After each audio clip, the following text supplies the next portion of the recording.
Mezzogiorno in punto, buongiorno e bentornati in diretta con il nostro Focus TG. Come sempre il nostro sarà un viaggio tra le news del territorio, tanta cronaca, tanta attualità ma anche tanti collegamenti. A proposito di collegamenti ci spostiamo immediatamente a Padova dalla nostra Valentina Visentin perché è al centro congressi per la cerimonia della festa della polizia. Buongiorno Valentina.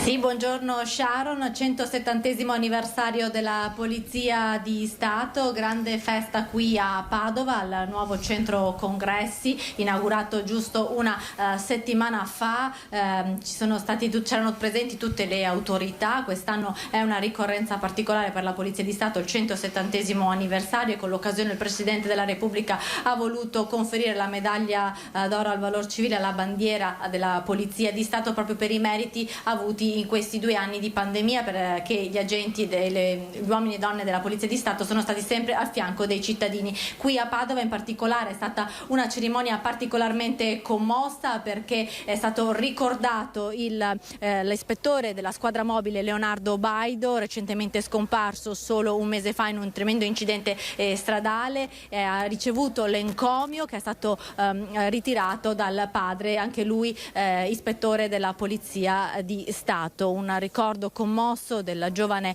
ispettore, mancato appunto un mese fa, che ha ricevuto questo premio per il suo impegno nella lotta allo spaccio di droga. E proprio lo spaccio di droga è il reato più frequente qui a Padova, lo ha ricordato il questore Antonio Sbordone. Purtroppo la città è tra i primi posti in Italia per il commercio e soprattutto per gli arresti nell'ambito dello spaccio e la detenzione di sostanza stupefacente. Questo, ha detto il questore, ci impone di fare una riflessione non solo su chi vende ma chi usa la droga, chi compra, quindi sulla domanda. Quindi è necessario educare fin da giovani i ragazzi al corretto, insomma, e al non uso delle sostanze stupefacenti. Reati che tutto sommato sono in calo in città. L'unico purtroppo ad essere in aumento è quello che riguarda la violenza sulle donne. Pensate, nell'ultimo anno sono stati 60 gli ammonimenti e gli allontanamenti dal domicilio di uomini che hanno usato violenza sulle donne. La cerimonia si è appena conclusa, adesso c'è il deflusso e vedete alle mie spalle, vi posso far vedere uno dei mezzi storici della Polizia di Stato che per oggi viene esposto qui al centro congressi, mentre lungo il Liston in pieno centro a Padova verrà esposto quel che rimane della macchina utilizzata da Giovanni Falcone durante il tremendo attentato e la strage di Capaci. Da Padova è tutto, restituisco la linea allo studio. Grazie alla nostra Valentina Visentin e noi continuiamo con la cronaca. Ci spostiamo nel Trevigiano perché è stato trovato il cadavere di un camionista 54enne nel suo tir a Castelfranco. Ad accorgersi che qualcosa non andava sono stati alcuni suoi colleghi in sosta in un'area della zona industriale di Castelfranco. Erano le 22:30 quando i camionisti si sono avvicinati alla cabina del tir che si trovava parcheggiato a lato della carreggiata. Una volta guardato dentro hanno visto l'autista in una posizione anomala, era accasciato sul sedile ma non stava dormendo. Era morto, fulminato probabilmente da un malore. 54 anni, ungherese, l'autista ha fatto in tempo ad accostarsi sul lato strada prima di spirare, forse conscio di quanto gli stava accadendo. I camionisti hanno immediatamente allertato i carabinieri della stazione di Castelfranco Veneto insieme ai sanitari del SUEM. La salma al momento è a disposizione dell'autorità giudiziaria. Una tragedia molto simile a quella avvenuta il 5 aprile scorso a Pederobba, quando il notissimo ristoratore Paolo Fantin era stato colto da un malore fatale alla guida del suo furgone, riuscendo soltanto a fermarsi a bordo strada prima di morire. E sempre nel Trevigiano scoperta una maxi serra di marijuana. Non una serra amatoriale, ma qualcosa di simile a un centro di produzione da professionisti dello spaccio. Oltre 1500 piante di marijuana con lampade, ventilatori, impianto di aerazione e riscaldamento. La maxi serra si trovava a Istrana, nell'abitazione di una donna di origini cinesi. A tradirla e a farla finire in manette sono stati gli inevitabili altissimi consumi energetici della coltivazione, tanto da spingere i carabinieri a indagare e a mettere in atto il blitz nel quale hanno scoperto la mega coltivazione. Sequestrato nella casa della cannabis anche un quantitativo importante di droga già pronta per essere messa sul mercato. La marijuana prodotta a Istrana sarebbe andata a finire sul mercato dei giovani consumatori della Castellana e non solo. Accertamenti sono in corso per chiarire se la straniera avesse o meno dei complici. Gesto estremo sul viadotto della 27 a Vittorio Veneto a togliersi la vita un 57enne. Ha accostato l'auto lungo la corsia d'emergenza del viadotto, è sceso e si è lanciato nel vuoto a fare da sfondo alla tragedia il viadotto del Restello, il tratto di autostrada A27 che attraversa la Valle Pisina tra Vittorio Veneto e il Fadalto, zona già tristemente nota in passato per altri gesti estremi. Vittima poco prima delle 13 di oggi un uomo di 57 anni residente nella provincia di Treviso. Sono stati gli altri automobilisti in transito in quei drammatici momenti a dare l'allarme. Il 57enne si trovava al volante della sua macchina e si dirigeva verso Belluno quando ha fermato la vettura, l'ha lasciata sulla destra a ridosso della barriera laterale del viadotto, l'ha scavalcata e si è gettato di sotto. Inutile ogni tentativo di soccorso. L'equipaggio del suo M118 è arrivato in pochi minuti in via Sorgenti, la strada sottostante in località 9 San Floriano, una laterale della 51 di Alemagna, dichiarando il decesso dell'automobilista. Sull'episodio stanno eseguendo tutti gli accertamenti del caso gli agenti del distaccamento autostradale della Polstrada. Incidenti questa mattina nel tratto chiamato Maledetto lungo la 4, 2 tir si sono scontrati provocando disagi e lunghe code. Un incidente tra tir questa mattina, poco dopo le 7, nel tratto maledetto dell'autostrada A4 ha provocato code e rallentamenti tra Latisana e San Stino di Livenza in direzione Venezia. Lo scontro tra i mezzi pesanti non ha provocato feriti, ma uno dei mezzi ha perso il carico di granaglie. Sul posto si è dunque recato il personale di Autovie Venete con i mezzi di soccorso meccanico per recuperare il materiale e pulire la sede stradale. Sono giunti anche i vigili del fuoco con la polizia stradale, gli ausiliari del traffico e il soccorso meccanico, ma non è stato necessario chiudere il tratto autostradale perché l'incidente si è verificato sulla corsia di marcia e i mezzi che provenivano da Trieste potevano circolare sulla corsia di sorpasso.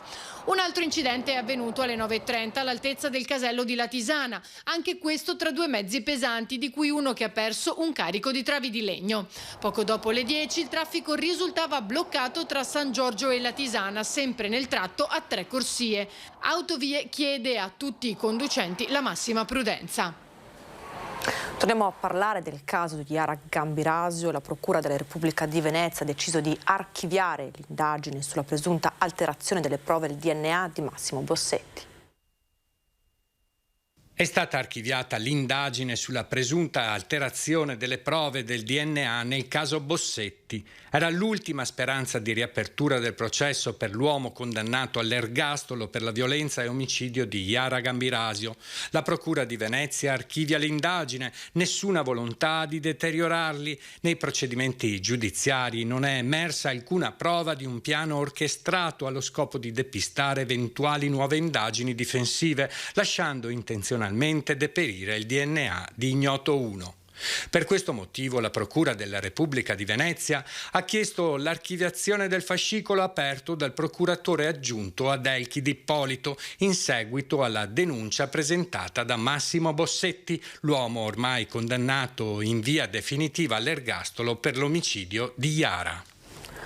E ha raccontato al PM la sua versione dei fatti il 36enne marocchino accusato dell'omicidio del pensionato di Pieve Adriano Armelin.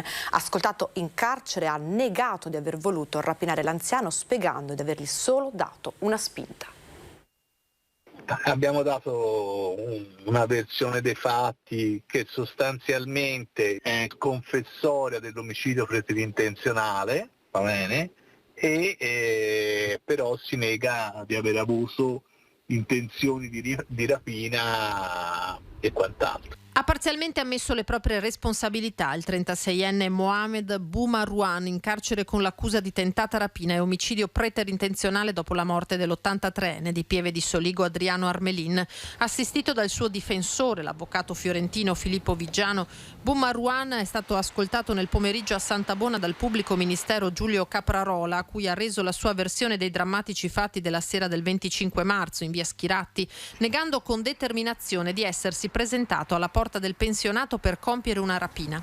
Conosceva già la persona che, essendo persona insomma caritatevole, lo aveva già aiutato in altre circostanze con piccole elargizioni di denaro, cosa che pare abbia fatto non solo con riferimento al mio assistito ma anche con riferimento ad altre persone bisognose.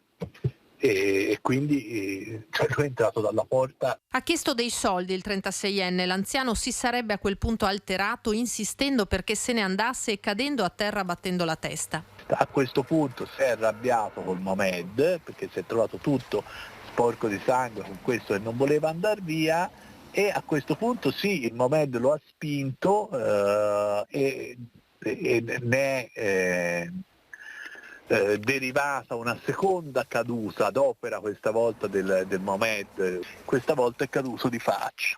Il 36enne lo avrebbe quindi legato mani e piedi e se ne sarebbe andato, salvo poi tornare sui suoi passi pentito, così ha raccontato, per prestargli soccorso, facendo in tempo solamente a liberargli le mani prima che arrivasse a casa il figlio.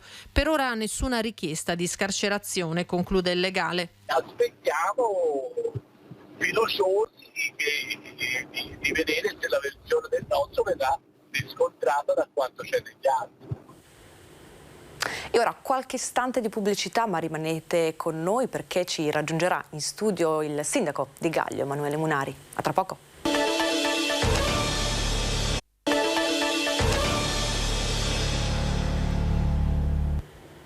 Bentornati in diretta col nostro Focus TG, ve l'avevamo anticipato che ci avrebbe raggiunto il sindaco di Gaglio, Emanuele Munari, buongiorno. Buongiorno Sharon, buongiorno a tutti i telespettatori. Sindaco, Gaglio, grandi cambiamenti in vista, sbaglio? No, assolutamente no, grandi cambiamenti in vista.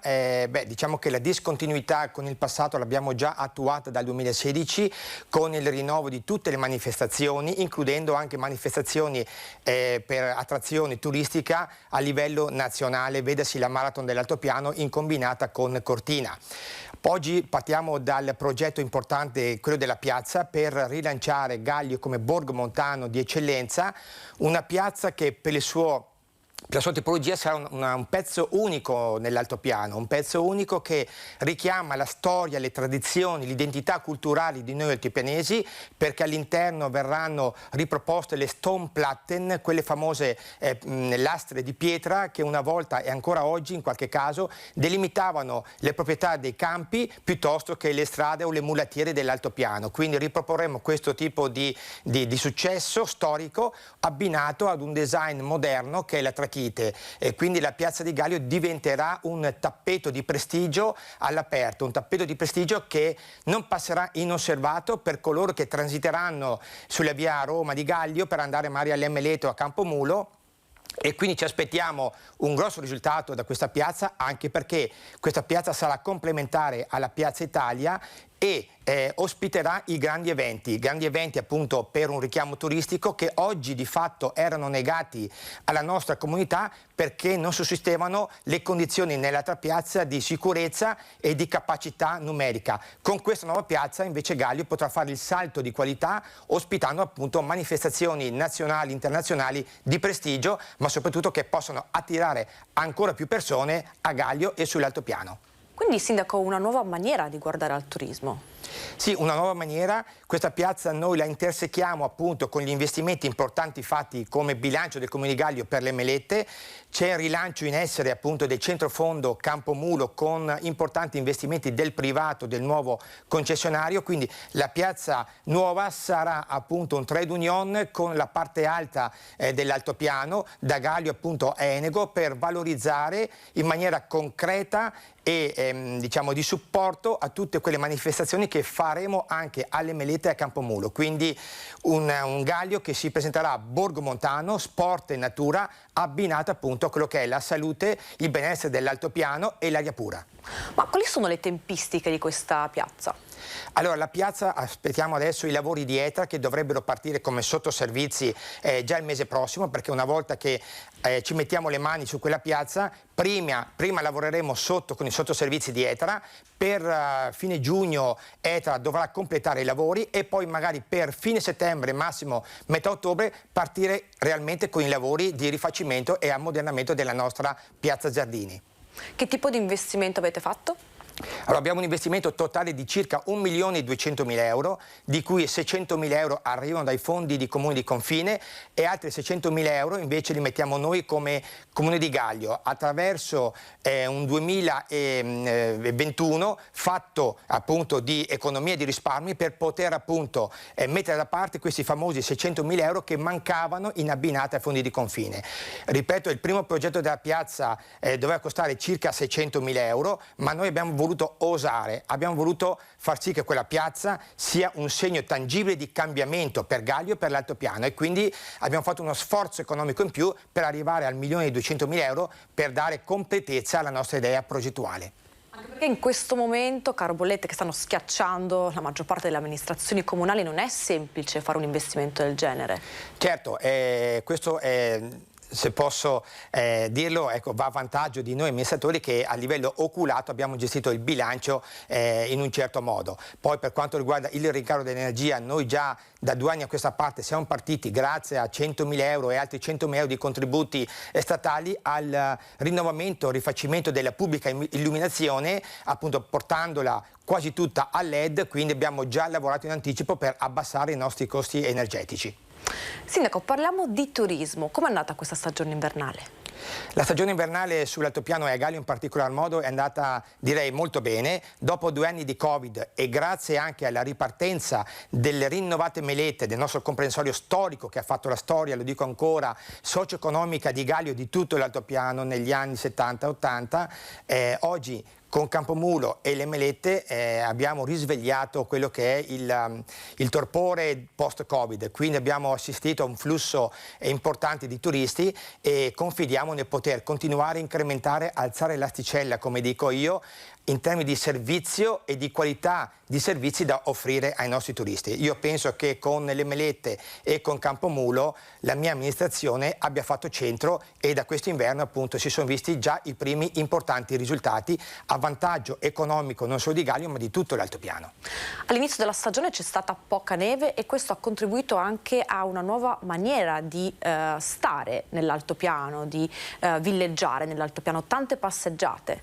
Certamente, difatti è un fatto inedito che si sta verificando appunto in questi anni, in questo ultimo inverno trascorso, laddove appunto è mancata la neve o c'era poca neve per battere le piste, abbiamo assistito veramente ad un'alta frequentazione di turisti che hanno riscoperto anche il piacere di camminare sulla neve con le ciaspole piuttosto che con la bicicletta, tant'è vero che noi a Gaglio abbiamo collegato la Val di Nos adiacente al centro con appunto il comprensorio di Campomulo. Abbiamo visto che le persone hanno apprezzato molto il fatto di questi dislivelli dolci che ci sono in una certa quota dell'altopiano e quindi anche sul green, sullo slow e su quello che è appunto l'ecosostenibilità noi andiamo in quella direzione perché abbiamo visto che molti turisti apprezzano, amano camminare sull'altopiano. Siete pronti per la stagione estiva? Ci stiamo preparando, siamo ancora un po' cauti perché ovviamente questo Covid ancora non molla la presa e quindi i numeri sono sì in leggero calo ma non come ci si aspettava e non come l'anno scorso, quindi ci stiamo preparando, ci stiamo organizzando per ricominciare. Ricominceremo non al 100% ma comunque spero che sia un'estate appunto di ripartenza, di rilancio per Gaglio e per tutto l'altopiano. Anche se abbiamo visto, ve l'abbiamo raccontato, non è stato facile e non è facile tutt'oggi trovare personale per la stagione estiva, quindi personale stagionale. Certo, questo è un annoso problema che si protrae già da almeno 1 anno e mezzo barra 2. Non si capisce come mai da un momento all'altro siano sparite la forza lavoro. Forse il reddito di cittadinanza magari contribuisce anche a questo e difatti siamo sempre stati contrari, io personalmente sono sempre stato contrario all'assistenzialismo puro perché poi questo crea problematiche dal punto di vista lavorativo e occupazionale reale. Confidiamo che con quest'estate qualche baldo giovane o qualche neodiplomato possa affacciarsi nel mondo del lavoro come ho fatto io all'epoca ai tempi del liceo dove mi facevo tutte le stagioni estive ed invernali a fare il cassiere all'Eurospar, quindi io mi auguro che ci sia un risveglio anche dei nostri giovani in maniera tale che possano contribuire anche loro con le loro prestazioni d'opera al rilancio dell'economia turistica del nostro altopiano. Fine marzo sono stati giorni di fuoco per l'altopiano, abbiamo visto tantissimi incendi di natura dolosa. Ci sono novità sugli autori di questi incendi? Purtroppo non ci sono ad oggi novità sulle indagini che sono ovviamente è ancora in corso. Io confido, perché conosco anche una parte di coloro che stanno indagando, interrogando gli indiziati, quindi spero entro breve che ci sia per noi un risultato positivo, vale a dire il riconoscimento dell'autore o degli autori di questi famosi roghi che ci hanno molto disturbato, effettivamente, ci hanno molto disturbato, e sempre un richiamo all'attenzione, sempre un richiamo da parte dei cittadini dell'altopiano ad un senso di responsabilità e a controllare, verificare e segnalare qualsiasi persona sospetta o qualsiasi auto sospetta che possa avere in qualche modo causato questo tipo di incendi. Sindaco, ci lasciamo col sorriso, cosa fa per Pasqua? Io per Pasqua spero di riposare, perché dopo fra il lavoro e la piazza, appunto, e i lavori in comune sono un po' ritmato, quindi spero di poter riposare e chiaramente godere del sole a Galio e sull'altopiano, e magari poter incontrare qualche proprietario di seconda casa che si riaffaccia per Pasqua a Galio e sull'altopiano, e quindi magari condividere con loro un caffè o un aperitivo in centro. Grazie al sindaco di Galio, Emanuele Munari, grazie, torni presto a trovarci, grazie. E noi continuiamo con la cronaca, ci spostiamo nel Vicentino, perché spavento questa mattina per un anziano e la figlia sorpresi da un incendio scoppiato a ridosso della loro abitazione.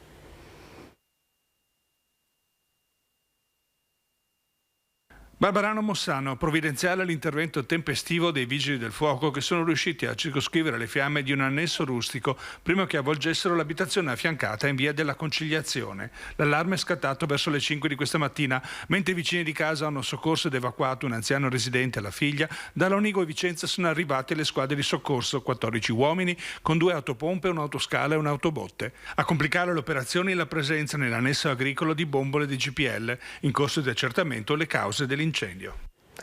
Rimaniamo nel Vicentino, aveva 3 etti di marijuana in casa, arrestato dai carabinieri, un cittadino di Sant'Orso. Arrestato in flagranza un cittadino di Sant'Orso di 33 anni, disoccupato e con precedenti. L'uomo, a seguito di una perquisizione domiciliare scaturita da alcune attività investigative dei carabinieri, del nucleo operativo di Schio e Piovene Rocchette, è stato trovato in possesso di 295 grammi di marijuana e 2,3 grammi di chetamina, entrambe suddivise in dosi, oltre a bilancini di precisione e materiale vario per il confezionamento delle sostanze stupefacenti. L'uomo è stato posto agli arresti domiciliari. Probabilmente la ghiaia sull'asfalto all'origine dell'incidente stradale costato la vita a Giancarlo Scanavin. Nessun segno di frenata sull'asfalto dove domenica pomeriggio ha perso la vita Giancarlo Scanavin, 65enne residente a Sandrigo. L'uomo, centauro espertissimo, si trovava in sella alla sua moto KTM lungo strada della Scaletta nel comune di Lusiana Conco. Affrontando una curva a sinistra ha perso il controllo del mezzo, probabilmente a causa del ghiaino per terra rimasto dei passaggi invernali dei mezzi antighiaccio. È slittato direttamente addosso al guardrail, la moto è passata sotto le lamiere ed è finita fuori strada, mentre Scanavin ha preso in pieno il palo metallico. Un impatto fatale, inutile ogni soccorso da parte dei sanitari del SUEM 118, allertati da alcuni automobilisti che hanno assistito impotenti alla scena. Sul posto, per i rilievi, carabinieri che hanno regolato il flusso del traffico. La notizia del decesso del 65enne ha scosso l'intera comunità di Sandrigo, soprattutto il vice sindaco Giovanni Rigoni, suo carissimo amico e compagno di viaggi in motocicletta. Lo descrive come il grande saggio della compagnia, persona schiva, innamorato della sua 2 ruote che ogni fine settimana montava dopo giorni trascorsi a seguire l'anziana madre. Il funerale di Giancarlo Scanavin si terrà giovedì mattina nella chiesa parrocchiale di Sandrigo. Rimaniamo nel Bassanese, perché un turista polacco è rimasto ferito dopo un incidente e dopo lo schianto con il suo parapendio. Decolla dal Col del Pupulo sul Monte Grappa e precipita nel vuoto. Un 41enne è rimasto ferito alla schiena dopo aver perso il controllo del suo parapendio ed essersi schiantato su di un prato. L'uomo, uno sportivo proveniente dalla Polonia, è stato assistito dal SUEM di Crespano e dal soccorso alpino della Pedemontana. Per lui si è reso necessario il trasferimento in elicottero nell'ospedale di Treviso. E ora qualche minuto di pubblicità, ma rimanete con noi perché ci sono ancora tante notizie.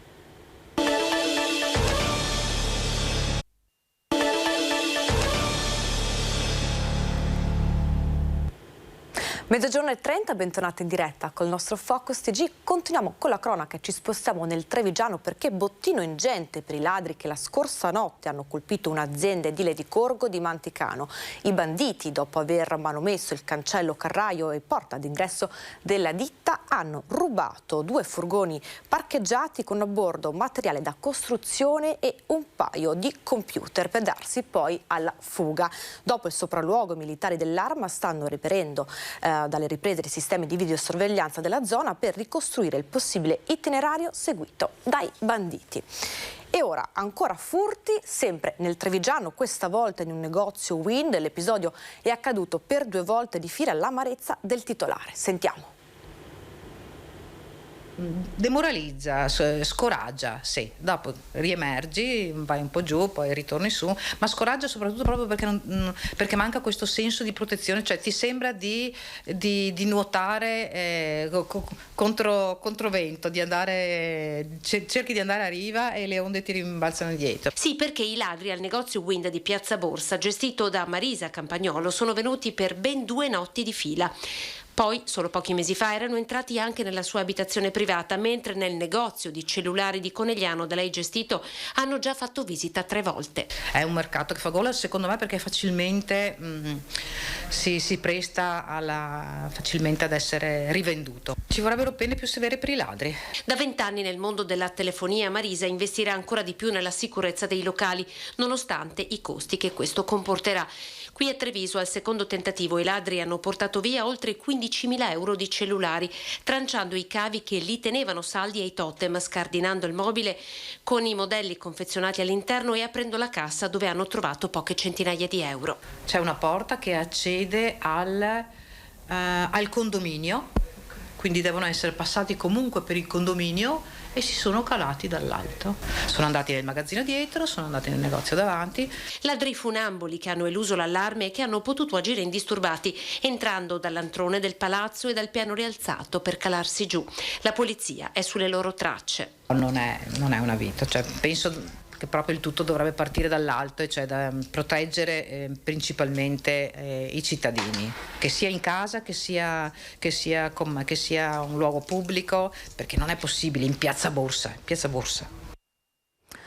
E rimaniamo nel Trevigiano, sorpreso a utilizzare una microcamera con antenna, una micro auricolare senza filo per passare l'esame di teoria per la patente. A tradirlo il suo nervosismo, la tensione, i movimenti del corpo. Nei guai è finito un cittadino straniero di 24 anni che gli agenti della Polizia di Stato hanno scoperto a falsare la prova lo scorso 4 aprile. Chiamati dagli stessi funzionari, i poliziotti lo hanno trovato con la strumentazione nascosta sotto la camicia. Il giovane è stato denunciato a piede libero, mentre il materiale impiegato è stato posto sotto sequestro. E a proposito di truffe, in 2 parrocchie dell'Alta Padovana 2 truffatori chiedevano ai sacerdoti dei versamenti per ottenere ingenti donazioni da anziani fedeli defunti. In 2 parrocchie dell'Alta Padovana una truffa è andata a segno, l'altra no. Era un meccanismo consolidato quello utilizzato da 2 cinquantenni residenti a Ferrara. Chiamavano il parroco, spiegavano che un anziano defunto da poco aveva destinato alla comunità un'ingente donazione e la famiglia era d'accordo. Chiedevano il versamento di qualche migliaia di euro dopo aver telefonato a un sedicente avvocato. Dopo essere stato contattato è stato il sacerdote di una delle comunità di Cadoneghe a capire che qualcosa non andava e a rivolgersi alla curia prima di fare qualsiasi cosa. Da qui un'indagine che ha portato alla luce una lunga serie di truffe, una trentina tra il Padovano e l'Emilia Romagna. In tribunale a Padova è in corso il processo a carico di 2 cinquantenni accusati di truffa, tentata truffa e sostituzione di persona. E a proposito di truffe e raggiri, la questura di Vicenza crea un volantino per sensibilizzare al problema. Si fingono tecnici o impiegati, propongono donazioni per enti fittizi, sono truffatori che adescano nelle modalità più disparate le persone vulnerabili, approfittando spesso degli anziani, con l'obiettivo di spillare denaro. Sono per lo più bande non stanziali che battono palmo a palmo un territorio ristretto per poi spostarsi. Per questo nasce la campagna Truffe, impariamo a riconoscere il problema per agire in sicurezza, promossa dalla concessionaria del marchio The Spar in collaborazione con la Polizia di Stato. E solitamente questo è il loro modus operandi, sono molto flessibili sul territorio, individuano determinate zone e nelle zone individuano le potenziali vittime e operano secondo modalità sempre diverse proprio per cercare di approfittare della ingenuità delle potenziali vittime e trarne vantaggio, trarne profitto in maniera assolutamente odiosa. Chiedere sempre una verifica per far sì che appunto la persona che si è proposta non debba essere considerata in maniera critica come il rappresentante delle istituzioni per la quale questa persona si presenta. Per prevenire ed evitare che le potenziali vittime cadano nella rete dei truffatori, online, al telefono o di persona, ecco l'opuscolo per sensibilizzare i cittadini su un fenomeno in crescita, fornire indicazioni pratiche, numeri utili a cui rivolgersi, promuovere YouPol, l'app della polizia che consente alle vittime di fare segnalazioni anche anonime e ricevere indicazioni. L'obiettivo è quello di permettere di individuare i raggiri e far conoscere gli strumenti per denunciarli, creando un filo diretto con le forze dell'ordine. Questo progetto contro le truffe vede la partecipazione del gruppo Aspiag Service Despar con la creazione di un opuscolo fatto in collaborazione col Ministero degli Interni e dove verrà sia inviato direttamente a casa a tutti i cittadini, ma anche si potrà trovare presso i punti vendita. Si tratta del terzo step di una collaborazione iniziata con le 7 questure del Veneto lo scorso anno, dopo aver affrontato i temi della violenza di genere e del bullismo. E ora ci spostiamo a Castelfranco, un gruppo di ragazzi scappati senza pagare il conto ma riacciuffati dalla polizia locale. Hanno pranzato in 6 sabato, mangiando sushi in un ristorante del centro di Castelfranco Veneto e cercando poi di defilarsi senza pagare il conto da 100 euro. Ma della fuga del gruppetto, tutti ventenni della Castellana, si è accorto un cameriere che si è messo all'inseguimento della compagnia di giovani per le strade della città insieme al titolare. A dar loro manforte una pattuglia della polizia locale che in quel momento passava di là. Raccolta la descrizione dei clienti che avevano appena mangiato a sbaffo, gli agenti, già con qualche sospetto, hanno raggiunto la zona tra la stazione e Piazzetta Filzi, incrociando 2 giovani che, messi alle strette, hanno ammesso di essersene andati senza pagare. Riaccompagnati al locale, sono stati obbligati a saldare il conto per tutti. Quella che può sembrare una ragazzata è in realtà un reato, ha commentato il sindaco Stefano Marcon. La vicenda, ha aggiunto, si è conclusa con una bella lezione per questi giovani ragazzi che, mi auguro, non riproporranno più questo comportamento. Ci spostiamo a Padova. Episodi di violenza tra giovani all'Arcella. I residenti chiedono più controlli. Schiamazzi, grida, rifiuti lasciati tra le panchine e il verde del piccolo parco. Siamo in piazza Dalla Vecchia, nel cuore dell'Arcella, dove anche il giorno dopo ci sono rifiuti ovunque a testimoniare il degrado. Secondo il racconto di chi vive nei condomini attorno alla piazza, è scoppiata una rissa tra una decina di giovani, probabilmente senza una ragione particolare. Quando è scattata la violenza, i residenti hanno chiamato le forze dell'ordine. La polizia è arrivata in fretta, anche se non ha trovato più nessuno. Tutti veloci a fuggire prima dell'arrivo degli agenti. Quello della sicurezza in questa piazza, ma più in generale all'Arcella, rimane uno dei temi più importanti per la campagna elettorale che è già partita. Purtroppo è la realtà. Siamo messi maluccio, diciamo. Ma controlli ce n'è, passano le forze dell'ordine? Ma ogni tanto qualche macchina della polizia passa, gira. Diciamo che voi però non vi sentite sicuri a uscire la sera? No, assolutamente, proprio. Sì, la polizia ogni tanto passa, la vedo passare e fare il giro della piazzetta, però bisogna intervenire noi, bisogna che telefoniamo, bisogna che interveniamo noi, perché loro sì fanno il giro, ma quando che fanno il giro, come l'ho detto, li vedono arrivare, là o le nascondono a parte una all'altra. I residenti temono che la situazione sfugga di mano e non escono volentieri la sera. L'appello è quello di effettuare più controlli e pretendere un comportamento più rispettoso da parte dei gruppi di giovani che frequentano parchi e luoghi pubblici del quartiere. E ora ci spostiamo a Vicenza, in uno dei nodi del traffico della città, la bretella dell'Albera. Ci sono novità. Ora, bene che sia stato fatto un passo in avanti nell'apertura della carreggiata di Viale del Sole, questo è bene. È bene che siano terminati i lavori di interferenza della linea terna alta tensione, rimane da fare tutto il resto. Perché siamo preoccupati? Perché ad oggi è stato realizzato il 58%, rimane da fare il 42%. Se si prosegue come si è fatto negli ultimi mesi, cioè 2% al mese, è evidente che noi non riusciremo ad arrivare a fine anno. Nonostante gli oggettivi passi in avanti fatti, il comitato dei residenti del quartiere dell'Albera restano titubanti. Il cantiere della bretella della SP46 è stato troppe volte ritardato per imprevisti. Fondamentale il coordinamento della prefettura, che ha disposto un resoconto trimestrale dei lavori a garanzia del rispetto del cronoprogramma. Annunciati a breve l'apertura di nuovi sottopassi. Bene che si apra il nuovo sottopasso Ambrosini, però con quell'apertura e l'apertura di qua, se non c'è la realizzazione della bretella, il rischio è che tutto si intasi. Rispettato l'impegno anche di Terna, che ha completato il 95% dei lavori di sostituzione dei piloni dell'alta tensione, ma per il comitato serve fare presto e mettere al lavoro più operai.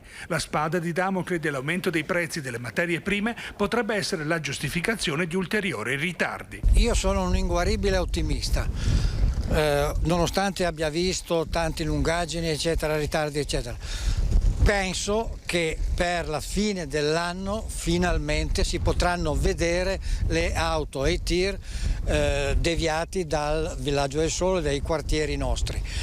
Mi auguro che anche vengano fatte le opere di mitigazione ambientale e paesaggistiche, 3,9 milioni da spendere freschi, che sono tanto importanti anche per la vivibilità di tutto il territorio. E ora qualche minuto di pubblicità, ma torniamo tra poco.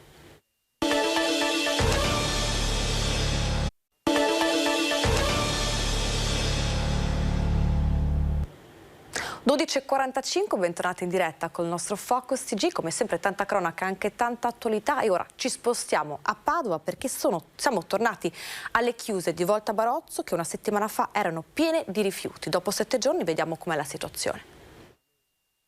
Ecco, siamo tornati alle chiuse di Volta Barozzo, quindi il fiume Bacchiglione, a 2 passi dal centro, siamo nella zona est della città. Siamo tornati perché qui avevamo trovato veramente una discarica a cielo aperto qui all'altezza delle chiuse, e la situazione non è assolutamente cambiata.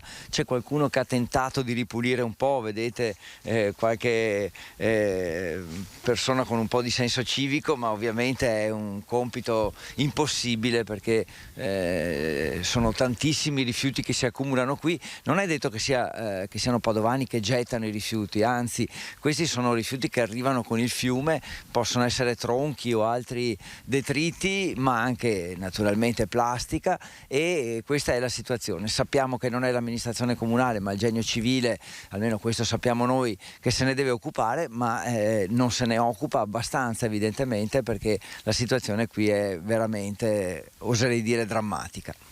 Bruttissimo, una cosa impensabile. Sembra incredibile che non si possa risolvere. Io credo che qualche volta intervengono, ma hanno tempi lunghi probabilmente. Strano, perché insomma è una cosa. Io sono sempre tutte le mattine per l'Argine e vedere sta specie di schifezza, possiamo dire, di fogna, ecco, è brutto. Tempi addietro, indubbiamente, addirittura io abito non molto lontano da qua, si veniva a nuotare in quella semicurva là, da ragazzini si veniva a nuotare, anche di là l'acqua era abbastanza pulita. Uno deve venire a fare pulizia, non lo so, chi con l'ambiente. Sicuramente, se la domanda è cosa ti pare, è brutto. Io ogni giorno passo di qua e vedo che la plastica aumenta invece che diminuire. Purtroppo è uno scempio, secondo me, perché questo materiale poi si degrada e provoca sicuramente un impatto all'acqua che va al mare e a tutti noi che la beviamo. È l'educazione delle persone, non buttare, ci sono gli appositi spazi, contenitori. I comuni fanno parecchio per questo, è l'educazione della gente, la cultura civica, e questo è il frutto del nostro risultato, quello che combiniamo noi. Torniamo nel Bassanese e parliamo di barriere architettoniche. Vediamo che cosa è successo.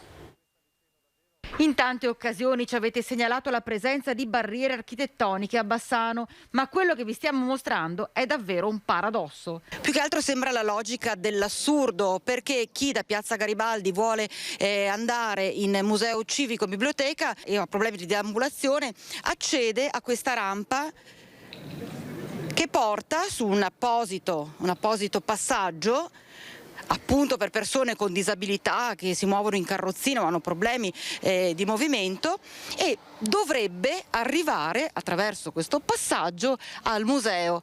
Peccato che da qualche giorno al museo non riesca proprio ad arrivare perché hanno posizionato, vedete, questo giardino. Già uno dei giardini della tradizionale manifestazione della Pro Bassano. Non può essere che non ci si sia accorti dell'unico passaggio per disabili e persone con problemi di deambulazione. Non è possibile. E invece sì, tanto che la questione ha mosso il PD bassanese per voce di Domenico Riccio, che da tempo si batte per l'abbattimento delle barriere architettoniche a Bassano. Da tempo come Partito Democratico ci lamentiamo della scarsa programmazione e dei pochi fondi che l'amministrazione Pavan ha dedicato al PEBO. Interventi mai condivisi, ma ormai siamo abituati a questa amministrazione, e mai veramente incisivi fino ad oggi. Adesso però siamo al ridicolo, con lo stesso comune che crea barriere architettoniche. Quindi sarebbe bene riportare il giardino dove è sempre stato, qualche metro più indietro, lasciando così libero il passaggio.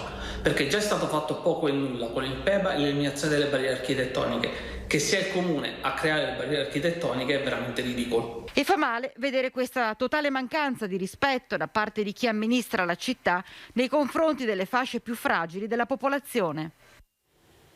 Ieri eravamo collegati col nostro Nicola Marcato da Chioggia, ma l'Armi è rientrato appunto nel porto di Chioggia. La nave russa ferma da sabato potrà caricare i container e ripartire, ma le preoccupazioni dello scalo inizieranno dopo il 16 aprile con il blocco ufficiale dell'import ed export con la Russia dovuto appunto alle sanzioni. La nave non è assolutamente bloccata in questo momento. La nave russa Valery Vasiliev, ferma da sabato al porto di Chioggia, non è mai stata bloccata. I marinai dell'equipaggio e i lavoratori portuali sono liberi di imbarcare i 120 container nella stiva pieni di elementi d'arredamento destinati alla Russia. A chiarire il malinteso e a calmare i portuali preoccupati della situazione di stallo è il portavoce degli spedizionieri marittimi internazionali, Tommaso Sitran. Naturalmente noi navighiamo a vista, di giorno in giorno le regole cambiano, le normative cambiano e a noi non resta altro che rispettarle, insomma, però al momento la nave può partire con la merce che oggi dovremo iniziare ad imbarcare. Le navi russe potranno dunque continuare ad attraccare, imbarcare e sbarcare fino al 16 di aprile. I problemi cominceranno dopo questa data con il blocco definitivo dovuto alle sanzioni decise dall'Unione Europea contro Mosca. Dopo 2 anni di fermo a causa del Covid, le preoccupazioni delle maestranze portuali non sono ancora finite. Sono molti a temere l'apertura della cassa integrazione causa guerra o in alternativa ad essere costretti al pendolarismo con il porto di Marghera. I problemi per lo scalo clodiense cominceranno quando inizierà il blocco totale di importazioni ed esportazioni per la Russia. Qua almeno lavoriamo principalmente con esportazione di prodotti finiti, quindi di impiantistica, e naturalmente riserviamo dalla Russia anche ferro che poi va nelle nostre acciaierie per produrre tutti poi i prodotti finiti.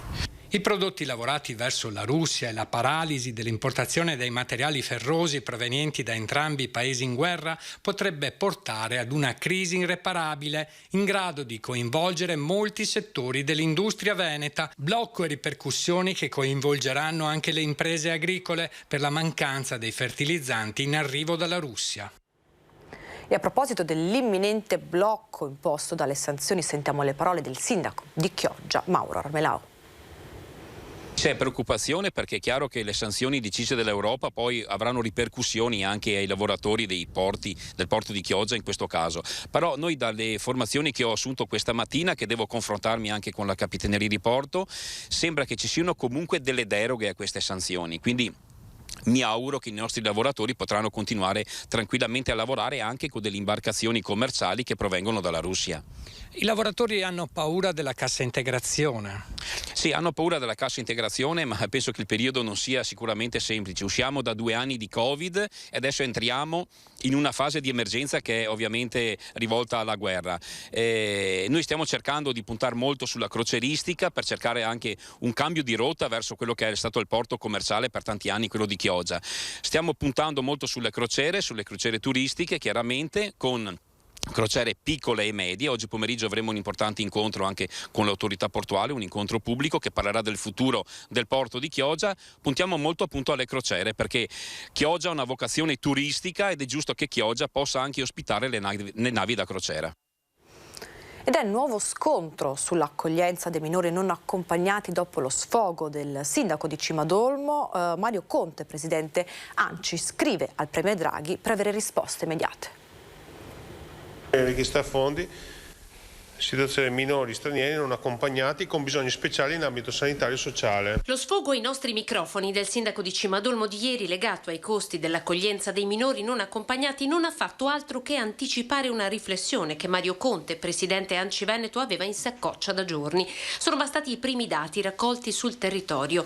200.000 euro sono già stati spesi in provincia di Treviso. I rimborsi che sono arrivati da parte dello Stato non arrivano a 70.000 euro, quindi c'è una sproporzione troppo forte che mette a rischio questo servizio. Quindi noi siamo ovviamente disponibili a farlo, però deve essere anche riconosciuto lo sforzo che queste amministrazioni stanno facendo, anche perché quelli sono soldi poi destinati ai progetti sociali delle nostre comunità. Ci siamo, ribadisce Conte, ma l'impegno a fronte di costi così elevati e che sono tutti certificati deve essere riconosciuto. Vorrei evitare che i sindaci si sentissero abbandonati di fronte a un problema così importante e anche così oneroso per le nostre casse. Nel telefono la bozza della lettera che oggi stesso sarà inviata al premier Mario Draghi, un testo condiviso con i sindaci del territorio che non si sono mai tirati indietro sul fronte dell'accoglienza, ma di fronte alle prospettive di un conflitto lungo chiedono ora di ragionare non solo in via emergenziale ma con un approccio più concreto e strutturato. Gli effetti di questa guerra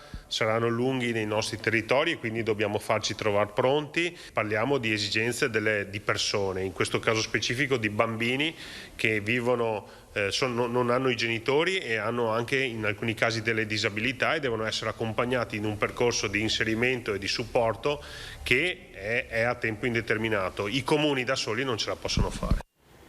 E a proposito di accoglienza, la Caritas destina le offerte come contributo alle spese a chi compie questo atto di grande generosità.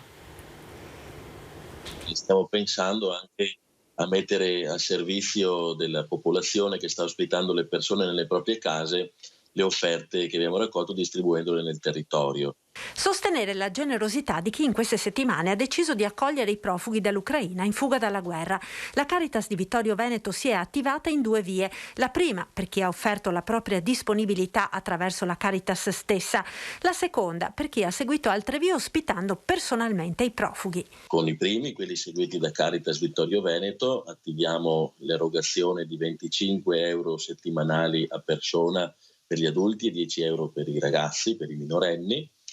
Mentre per chi invece ha seguito questa fase di accoglienza in modo autonomo, mettiamo a disposizione sulla base degli abitanti dei comuni presso i nostri centri di ascolto una cifra proporzionale appunto agli stessi abitanti dei comuni. Un contributo concreto dunque all'interno di quella rete tra tutti i soggetti coinvolti che vede comuni, ULSS, Caritas, centri di formazione degli adulti lavorare insieme per offrire la migliore accoglienza possibile a chi, soprattutto donne e bambini, fugge dalla guerra. Quando abbiamo raccolto le ospitalità di chi voleva ospitare al proprio interno, nelle proprie famiglie, in un proprio appartamento i profughi ucraini, abbiamo stabilito fin da subito che doveva essere un atto di generosità dove ci si impegnava, diciamo così, a mettersi a disposizione al 100%. Ecco, riteniamo un atto di gentilezza e di gratitudine anche da parte nostra come Caritas a questo punto dare un piccolo contributo alle spese che sono state affrontate. E ricordo che alle persone che ospitano noi diamo una tantum 150 euro, quindi una cifra limitata a sostegno delle spese. E nel bellunese, dopo la raccolta fondi per aiutare chi sta dando accoglienza ai profughi dall'Ucraina, il fondo welfare della provincia ha pensato anche a dare supporto psicologico a chi sta dando accoglienza. Come affrontare l'emergenza causata dalla guerra in Ucraina e il conseguente fuggire dei civili che scappano dalle zone coinvolte nelle azioni militari. Tra le iniziative sviluppatesi sul territorio, dopo una prima di raccolta di fondi e di aiuti, è ora la volta di quella messa in essere dalla provincia di Belluno con il fondo welfare. La seconda, che viene dopo qualche settimana e non a caso, invece è rivolta proprio ad aiutare sempre chi sta aiutando, però dal punto di vista psicologico, quindi per aiutare le volontari della protezione civile, le famiglie, i privati, le associazioni a comprendere e a capire quali sono le difficoltà da tutto tondo di queste persone, in modo tale che possano accoglierlo a 360 gradi. La preoccupazione espressa da più parti è quella della pressione che tanto le famiglie come le amministrazioni si troveranno a subire a lungo andare se l'escalation militare non dovesse trovare una qualche composizione pacifica. Comunque sia Belluno, la sua provincia, i suoi cittadini non si tireranno indietro, non lo hanno mai fatto, non lo faranno mai. Credo che la provincia di Belluno abbia dato in più occasioni prova del fatto di saper superare più limiti. Pensiamo in questi 2 anni, al di là del Covid, che è stata esperienza di tutti, anche l'esperienza di Vaia e tutte le problematiche che continuiamo ancora a avere, incendi, problemi idrogeologici. Quindi credo che difficilmente Belluno alzerà la bandiera bianca quando si tratta di solidarietà. Ve lo abbiamo raccontato, sono tante le conseguenze, soprattutto economiche, di questa guerra in Ucraina ed è allarme anche materiale e rincari per i costruttori edili. Ci troviamo con dei cantieri in corso d'opera e non riusciamo più a trovare del materiale, soprattutto abbiamo dei grossi problemi relativi al prezziario. Abbiamo dei capitolati d'appalto su prezziari molto vecchi. Cantieri a rischio stop. Sono preoccupati i costruttori che dopo aver vissuto una fine 2021 e inizio 2022 a pieno ritmo, con un aumento del 30% del fatturato delle aziende e 200 nuovi occupati nella sola provincia di Padova, vivono con difficoltà anche il pagamento di stipendi e fornitori. Costi dell'energia schizzati alle stelle, materie prime con prezzi oscillanti e in aumento, oltre che introvabili. Non basta il recente intervento del governo. È intervenuto dando una lista con un paniere di 54 voci, tra i quali noi denunciamo il fatto che per esempio c'è il lavabo ma non c'è il bidet, o non ci sono delle altre voci caratteristiche dei nostri cantieri. Capite bene che adesso ci troviamo dei responsabili unici di procedimento, che sono i RUP, che si trovano queste valanghe e tonnellate di documentazione per andare a spiegare che ci sono stati effettivamente dei rincari.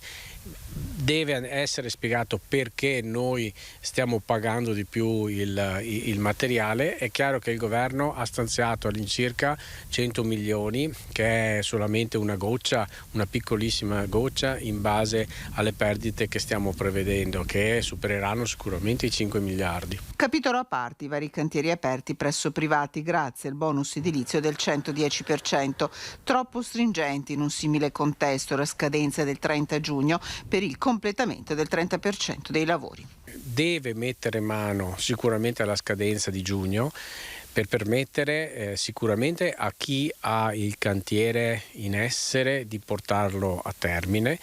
Questi tipi di restrizioni purtroppo provocano sicuramente la speculazione e crea quello stato d'ansia che non deve esserci, soprattutto quando si tratta di fare un lavoro di ristrutturazione che deve essere fatto bene, con i tempi necessari e soprattutto con le maestranze che rispettino la sicurezza. E ora qualche istante di pubblicità, ma noi torniamo tra poco.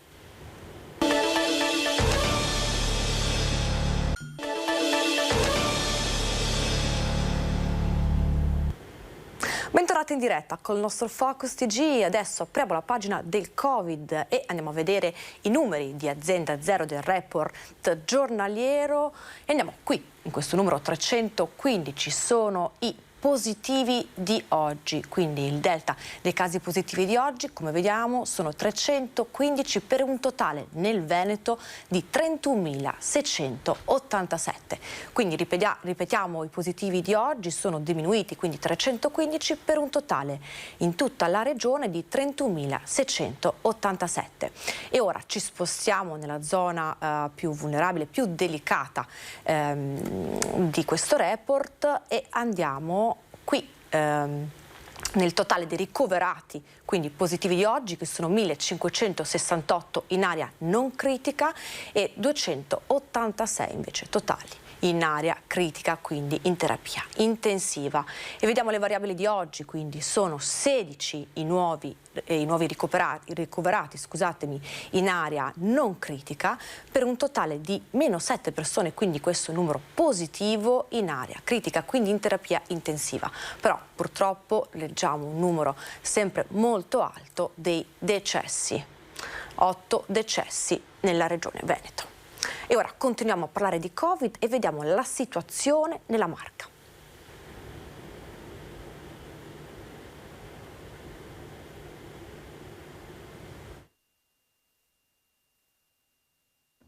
Due curve che mettono a confronto il numero di positivi di oggi con quelli di un anno fa. A rendere evidente la situazione, il grafico elaborato dall'ULS 2. La linea rossa mostra come i contagi dopo il picco altissimo di gennaio siano ancora oggi spinti da Omicron 2 di parecchio superiori a quelli dell'aprile 2021. Siamo ancora sopra gli 800 per quanto riguarda i casi positivi nella nostra provincia ogni 100.000 abitanti. Addirittura per i minori di 12 anni siamo a 1.219. Tanti contagi soprattutto tra bambini e ragazzi, ma il raffronto della curva dei ricoveri rispetto all'anno scorso evidenzia come la vaccinazione con 3 dosi protegga anche con la variante Omicron 2 dalle conseguenze gravi della malattia. Abbiamo una curva in discesa lenta, perché abbiamo 81 persone ricoverate in area non critica, 41 in ospedale di comunità e 1 in terapia intensiva a Montebelluna. Per assicurare maggior protezione agli anziani over 80 e alle persone fragili è necessaria una 4ª dose. La campagna vaccinale partirà a breve. Questa settimana, quando arriverà dal Ministero la nota ufficiale, poi noi siamo pronti, perché non abbiamo certamente smobilitato i centri vaccinali, per cui faremo in modo di fare le vaccinazioni. Intanto l'azienda sanitaria procede con il recupero delle prestazioni rinviate per la pandemia. Per le visite specialistiche si dovrebbe andare a regime entro fine anno, meglio andrà per gli interventi chirurgici. Nel momento in cui entreremo nelle sale operatorie della Cittadella ad ottobre, riusciremo a fare tutta la week surgery e la day surgery nelle vecchie sale, in modo da poter in qualche modo sopperire e fare tutti i 5.000 interventi, che adesso sono un po' meno, che abbiamo, come dire, galleggianti, cioè che aspettano, che vanno dalla semplice colecisti o dall'ernia inguinale fino all'intervento importante. Ci spostiamo adesso a Vicenza, perché l'ospedale San Bortolo si prepara a fronteggiare le nuove varianti. Il Covid si rifà avanti con l'ultima delle varianti, la sottovariante XE, sequenziata in regione a Mestre 2 giorni fa, al momento non pervenuta nel Vicentino. Antenne alzate, il San Bortolo si prepara, ma è troppo presto per definirne la minacciosità. Noi non abbiamo ancora dati sull'arrivo di varianti nuove nel nostro territorio.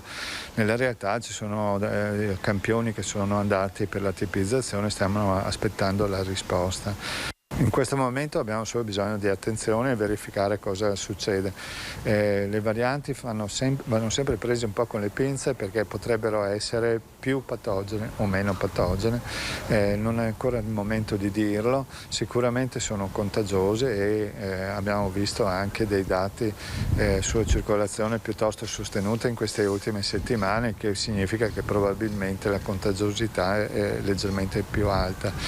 La Omicron era coperta dal vaccino, però era più contagiosa, per cui il tasso di trasmissione risultava più elevato rispetto alle varianti precedenti. Adesso dobbiamo capire delle nuove varianti cosa sarà il dato. Oggi si registrano 321 nuovi contagi, ieri erano 949, 49 ricoverati a Vicenza, 3 dei quali in terapia intensiva. L'andamento epidemiologico di questo ultimo periodo è abbastanza variegato, nel senso che tutto quello che noi vediamo porta a pensare che la vaccinazione regge bene, nel senso che la maggior parte dei contagiati che noi vediamo sono persone vaccinate ma che hanno quadri paucisintomatici e i ricoveri avvengono per patologie che non sono correlate al Covid. E sulle strutture ospedaliere ad incidere il carico dei pazienti Covid per caso, che arrivano cioè per altre patologie e scoprono di essere positivi. È chiaro che questi soggetti sono persone che vanno isolate, per cui poi anche il problema della gestione di posti letto non è completamente risolta. Abbiamo dovuto ricorrere a mini aperture di nuovi posti letto proprio per far fronte a quelli che sono stati i casi che sono arrivati in pronto soccorso. E aumentano i casi Covid anche nella provincia di Belluno. Nell'ultima settimana le nuove positività registrate sono 1.346. L'incidenza settimanale è salita a 674 casi su 100.000 abitanti. Le fasce di popolazione maggiormente colpite sono quella fra i 25 e i 64 anni di età. Al San Martino sono ricoverati complessivamente 63 pazienti fra area non critica e ospedale di comunità. 24 di questi al momento del ricovero presentavano altre patologie. L'Ulsuno segnala con la scorsa settimana all'ospedale di Belluno è morto un 80enne positivo che era ricoverato nel reparto di pneumologia. E ora ci spostiamo nel Padovano perché casi di Covid nella giunta padovana, paura di contagio che ha fatto saltare, pensate, il Consiglio Comunale. Hanno risposto all'appello nominale 7 consiglieri. Non c'è pertanto il numero legale. Do atto delle assenze giustificate. Doveva essere la serata del piano interventi, invece è stata la serata delle tante assenze. Salta per colpa del Covid il Consiglio Comunale di Padova. Convocato per approvare il piano interventi dell'architetto Stefano Boeri, il Consiglio è saltato perché mancava il numero legale. Presenti solo 7 consiglieri comunali su 32. Molti degli assenti avevano accusato sintomi simili al Covid e per paura di contagiare o di contagiarsi sono rimasti a casa. La Giunta Giordani in queste settimane ha fatto più volte i conti con il virus. Dopo il sindaco, guarito 2 settimane fa, è toccato agli assessori. Prima Francesca Benciolini e Marta Nalin. In questi giorni invece in isolamento ci sono Diego Bonavina, Antonio Bressa e Andrea Aragona, risultati tutti positivi. La paura di un focolaio all'interno del Parlamentino di Palazzo Moroni deve aver dunque spaventato i consiglieri che hanno preferito non presentarsi. La seduta è stata riconvocata dal Presidente del Consiglio Comunale Giovanni Tagliavini per oggi. Intanto l'opposizione non perde tempo per attaccare la squadra di governo, chiedendo di far slittare l'approvazione del piano interventi. E l'ULSEI Euganea prepara per anziani over 60 fragili il piano per la somministrazione della 4ª dose di vaccino anti-Covid. Sono circa 92.000 i padovani che potranno farsi somministrare la 4ª dose di vaccino anti-Covid. In questo periodo l'adesione tra i soggetti super fragili, i primi a ricevere la 2ª dose booster, non è stata alta. Appena 562 quelli che l'hanno richiesta all'USL Euganea su 17.000 pazienti aventi diritto. In attesa delle direttive regionali, il piano dell'azienda sanitaria locale è pronto. Cominceremo dalle case di riposo dove ci sono le persone più fragili. Sia perché sono anziani e sia perché hanno malattie croniche e quindi cominceremo sicuramente dalle case di riposo.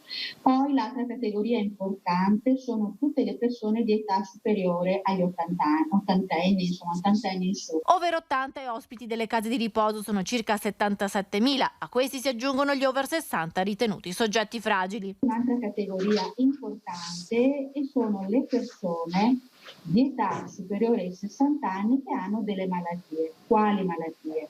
Noi le chiamiamo malattie a rischio, e anche queste sono sostanzialmente malattie croniche come il diabete, le persone che hanno malattie cardiovascolari, che hanno malattie ai polmoni tipo asma o malattie di questo tipo, persone che hanno malattie renali e ovviamente rimangono anche tutte le altre persone che hanno un sistema immunitario fragile. Tra la dose booster e la 4ª dose bisogna attendere 4 mesi. I tempi consigliati sono almeno 4 mesi, cioè 120 giorni, dalla dose booster, dal richiamo che abbiamo fatto. Quindi sono 120 giorni per le persone che ovviamente nel frattempo non hanno avuto la malattia Covid. Chi ha avuto il Covid dopo la dose booster può far slittare la quarta dose. I vaccini somministrati saranno Pfizer o Moderna, tra gli hub vaccinali che dovrebbero rimanere aperti nella provincia di Padova, quello del padiglione 6 della Fiera in città e poi uno per l'Alta e uno per la Bassa Padovana. Il governo dopo Pasqua sarà chiamato a decidere sull'utilizzo della mascherina al chiuso e per ora sul fronte scuola sembra prevalere la prudenza. Siamo andati da Padovani a sentire che cosa ne pensano.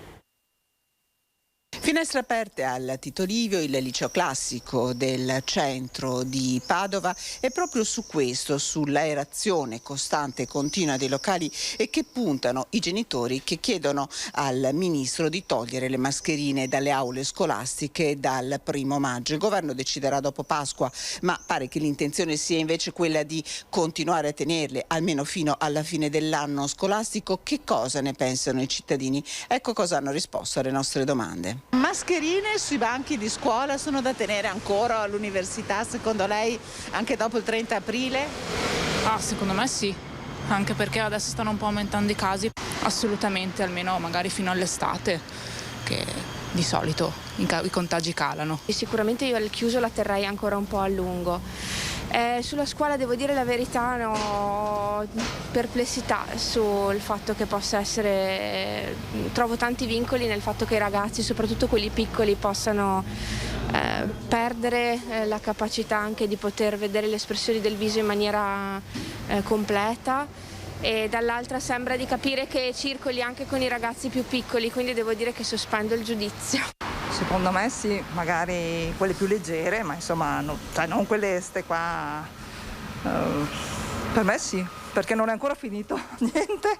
Penserei di sì, però bisognerebbe chiedere al comitato scientifico, non saprei. Io all'interno la tengo sempre. Certo. Sì, secondo me sì, ancora necessita. Quello che deciderà lo Stato per me è quello che va bene, che va fatto, perché ci vogliono dei tecnici per giudicare queste cose. Non pensa che ai bambini sia mancato però il sorriso delle insegnanti o i loro sorrisi? Sicuramente si fa un calcolo costi-benefici. Chiudiamo la pagina della sanità nel nostro territorio con l'ospedale del San Bassiano. Crioablazione per la cura dei tumori. L'equipe medica del San Bassiano ne è un'eccellenza. Crioablazione, cure ablative mini-invasive, termini che possono non essere familiari a tutti, ma al San Bassiano li padroneggiano con grande maestria. Parliamo di tecniche non invasive per la cura dei tumori. Parliamo di oltre 260 pazienti trattati in crioablazione, che salgono a oltre 500 con le altre tecniche mini-invasive. Vite salvate dal progresso e dalla professionalità dei medici. Tra le tante difficoltà, il San Bassiano è riuscito a raggiungere traguardi di pura avanguardia in questo settore, portando la crioablazione, cioè la tecnica di congelare le cellule tumorali e poi rimuoverle, ai massimi livelli in Italia e non solo. In merito alle terapie ablative e in particolare alla crioablazione, noi siamo uno dei centri principali di riferimento per quanto riguarda il Triveneto. Sono una risposta efficace, la scienza lo ha dimostrato. Una risposta alternativa alle tecniche chirurgiche, che sono sempre più invasive, ma comunque particolarmente legate a tassi di complicanza maggiori. Fondamentale il rapporto multidisciplinare, perché le cure ablative e la crioablazione in particolare sono un elemento d'eccellenza al San Bassiano. E questo è, direi, oggi uno dei guadagni principali che la sanità mondiale, non solo locale o nazionale, ha guadagnato. Io pratico la crioterapia da più di 10 anni. Diciamo che ho avuto molte soddisfazioni, nel senso che ho risolto moltissimi casi dove la chirurgia non era indicata, dove c'erano pazienti magari che recidivavano con altre tecniche, e quindi ci permette la crioterapia di risolvere molte situazioni cliniche anche molto complesse. E la comunità scientifica, oltre a riconoscere la crioablazione come fondamentale per la cura dei pazienti, indica proprio le l'equipe medica bassanese come punto di riferimento. Ha sviluppato veramente queste tecniche ad altissimo livello e io penso che sia uno dei centri più importanti in Italia ormai. Rimaniamo nel Bassanese perché prima delle adunate di Rimini ed Asiago ci sarà quella della sezione Monte Grappa in programma dal 21 al 24 aprile a Mussolente. C'è grande attesa per la Dunata Nazionale degli Alpini e per la Triveneta di Asiago. Prima di questi grandi eventi, però, le penne nere del Bassanese si ritroveranno a Mussolente per la Dunata della sezione Monte Grappa. Dal 21 al 24 aprile migliaia di alpini arriveranno in zona per un calendario fitto di eventi e appuntamenti. Siamo fortunati, nel senso che dopo 2 anni così di rinvio anche per la sezionale, questa capita proprio a puntino, come io lo definisco, antipasto della Dunata Nazionale e anche della Triveneta che sarà fatta ad Asiago. Il programma prevede lo sfilamento di domenica 24 e momenti di grande importanza come la tumulazione del soldato toscano Giuseppe Nennicini, morto di malattia nell'ospedale da campo numero 309. I suoi resti sono stati rinvenuti e identificati nel cimitero del paese 103 anni dopo la sua morte. Spazio quindi a concerti, mostre e alla tradizionale convivialità delle penne nere. La Dunata sezionale della Monte Grappa rappresenta una vera e propria ripartenza per gli alpini, ma anche e soprattutto per un territorio che ha tanta voglia di ricominciare. È una ripartenza di tutta la comunità e per questo devo sempre e solo ringraziare gli alpini che tanto si stanno adoperando per questo.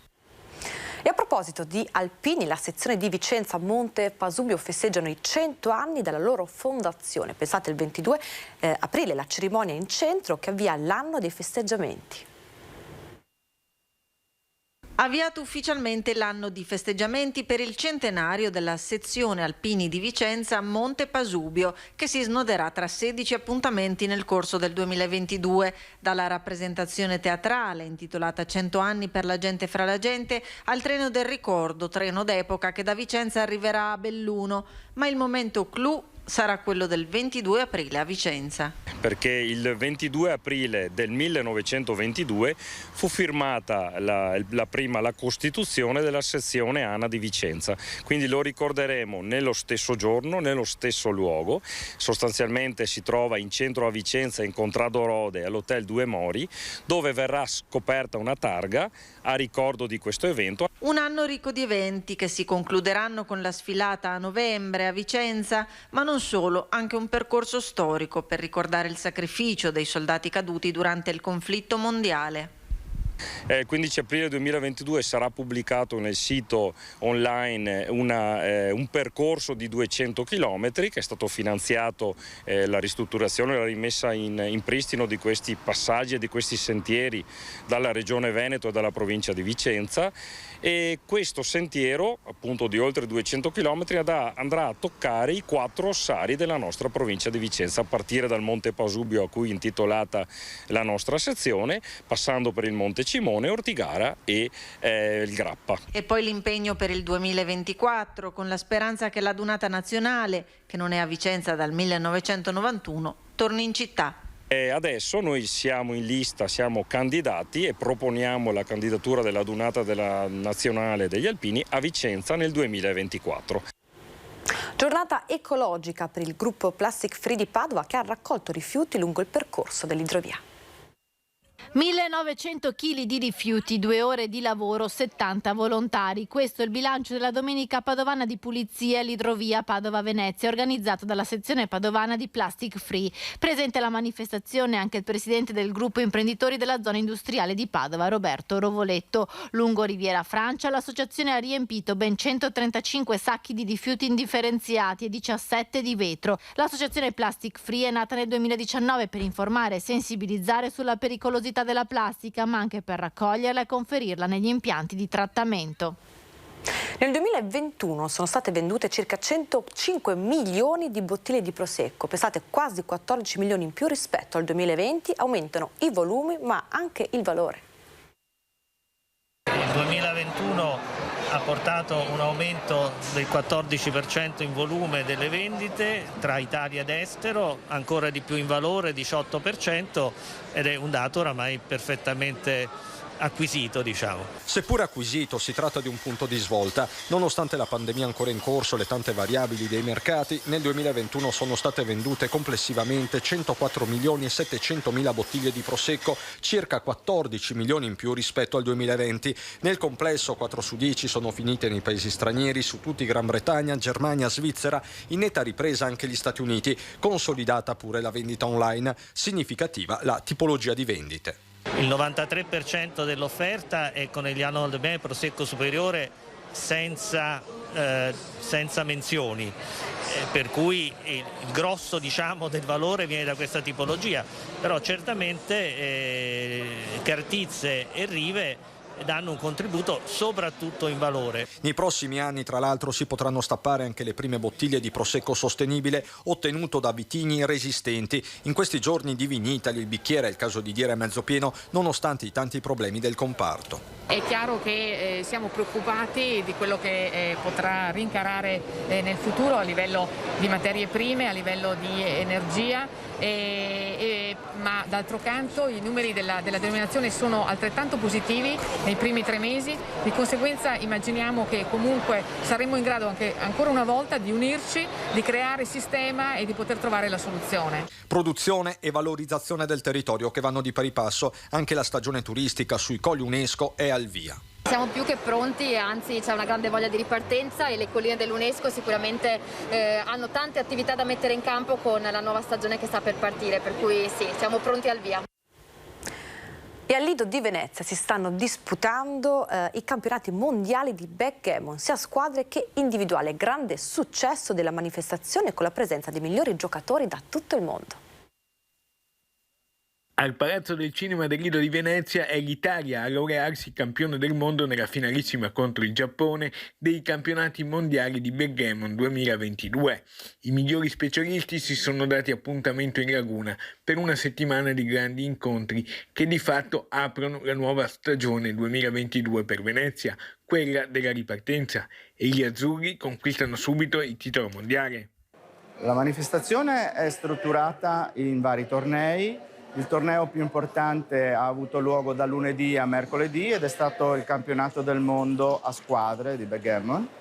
Le squadre partecipanti sono state 18 e l'Italia ha vinto la finale contro la squadra del Giappone, che è la più forte del mondo, considerata da tutti, diciamo, la squadra di fuori classe, e quindi l'Italia è campione del mondo di backgammon del 2022. Circa 250 i giocatori cui Vera, la società del comune, ha tributato una grande accoglienza. L'idea è quella di allargare ancora di più questa manifestazione. Si pensa per esempio a un festival dei giochi l'anno prossimo. L'idea è quella di diciamo, avere una manifestazione che possa essere replicata ogni anno, come una volta era il torneo internazionale Città di Venezia che si giocava nel Palazzo del Casino qui al Lido. Con l'amministrazione, in special modo con il gruppo dirigente di Vela, stiamo predisponendo un progetto per poter avere una sorta di diciamo, festival dei giochi che possa includere magari anche gli scacchi, la dama, il bridge, il burraco. E oggi, anche oggi, tante notizie, tanti collegamenti, tanti ospiti in studio, ma sono le 13:30 e quindi il nostro Focus TG finisce qui, ma ci vediamo domani a mezzogiorno, mi raccomando, puntuali. A domani!